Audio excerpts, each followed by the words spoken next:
My top tip for great content creation and content marketing is to be reactive and not be afraid to take risks. I think when brands put themselves out there and look to really engage with their target audience, then they'll get the best results. It's to be a content-preneur, and that means, of course, thinking like an entrepreneur, thinking about how they can be very nimble, very efficient. It's not about big Hollywood productions of the TV spots of the old days.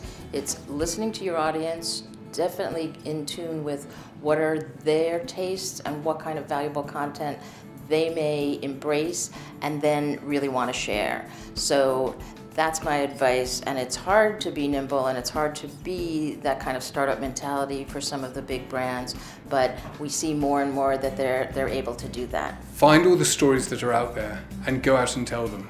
There are masses and masses of stories in far-flung parts of the business that are just begging to be told. Go out, dig them out, root them out, find out who the audiences for those stories are, and go out and put them out there across a multitude of different platforms. Get people excited about the company, excited about your content, and get them talking about it. Well, brands are creating all these really cool videos that showcase their products and brands to the public. And what I think they need to do is create and enable interaction with that content to the public, so that when you see something you like and you want, you can actually act on that impulse. I think my top tip is it doesn't matter how good your online gallery is or your online video, it's still really about relationships, and that's relationships with the sector specialists, relationships with editors. That's still what really counts. Cross-functional integration is key, and an editor-in-chief needs to be very clearly identified.